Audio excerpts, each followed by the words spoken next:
महाराष्ट्र में अब तक एनसीपी और उद्धव गुट के बीच जुगलबंदियों की हमेशा चर्चा रही है, लेकिन इस बार उद्धव समर्थक ने जिस तरह से शरद पवार और उद्धव ठाकरे के बीच हुए एक बहस का जिक्र किया, उससे सवाल खड़ा होता है कि आगे भी ये गठबंधन बनी रहेगी या फिर गठबंधन में टूट की तरफ ये इशारा है। नमस्कार, आप देख रहे हैं राजनीति राग। मैं आप सबकी होस्ट तृप्ति लेकर आई हूं आज की ये खास रिपोर्ट महाराष्ट्र की सियासत को लेकर। सीधा रुख करेंगे उस रिपोर्ट की तरफ जिस रिपोर्ट में शरद पवार को लेकर किसी और ने नहीं, उद्धव समर्थक नेता उद्धव गुट के नेता अरविंद सावंत ने किया है एक बड़े राज से पर्दा उठाकर महाखुलासा। जी हाँ, शरद पवार ने कैसे बनाया था उद्धव ठाकरे पर दबाव। सरकार का जब हो रहा था गठन, जब एनडीए सरकार का गठन हो रहा था, उस वक्त की बात हम करना चाहेंगे। जी हाँ, आपको बताना चाहेंगे कि उद्धव ठाकरे को लेकर शरद पवार से जुड़ा ये सच उद्धव के ही गुट के उनके समर्थक, उनके नेता अरविंद सावंत ने कहा है।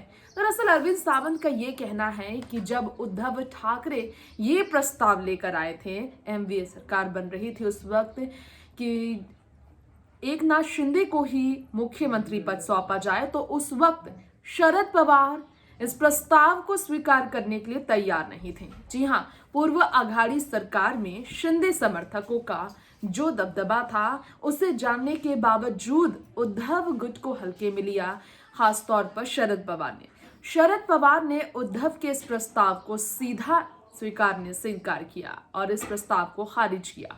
शरद पवार एकनाथ शिंदे को सीएम पद पर बैठाना नहीं चाहते थे। अरविंद सावंत का कहना है कि एक रिक्शा चालक को सीएम पद पर बैठाकर, अगर एकनाथ शिंदे को सीएम पद पर बैठाकर महाविकास सरकार का गठन होगा, तो बाकी जो पूर्व मंत्री से लेकर मुख्यमंत्री, पूर्व डिप्टी सीएम तक रहे हैं, जिसमें नाम पृथ्वीराज चौहान से लेकर बात करेंगे अजीत पवार तक का लिया, एनसीपी से लेकर उद्धव ठाकरे गुट के नेताओं का नाम शरद पवार ने लिया था। तो ऐसे में ये कहना था उनका कि कोई भी ये स्वीकार नहीं करेगा शिंदे को सीएम पद पर बैठते हुए देखना। एक रिक्शा चालक को इतने बड़े दिग्गज मंत्रियों के होते हुए सीएम पद पर बैठाना सही नहीं होगा। उद्धव के प्रस्ताव को सिरे से खारिज किया शरद पवार ने। इसी पर अरविंद सावंत ने अब जब पर्दा उठाया है, तो सवाल ये खड़ा हुआ है कि गठबंधन की अंदरूनी बात को इस तरह से सामाजिक तौर पर सामने लाना क्या वाकई में इशारा है अरविंद सावंत का कि एनसीपी के साथ आगे बढ़ने में उद्धव गुट को परेशानी हो रही है। उद्धव ठाकरे को भी कहीं ना कहीं इस पर अब चुप्पी साधते हुए देखकर ये कहना गलत नहीं होगा कि शरद पवार के लिए बड़ी मुसीबत बन चुके हैं उद्धव गुट के सभी नेता।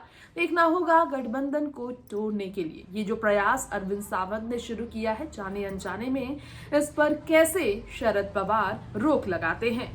फिलहाल इस रिपोर्ट में इतना ही। बाकी तमाम खबरों के लिए देखते रहें राजनीति राग। नमस्कार।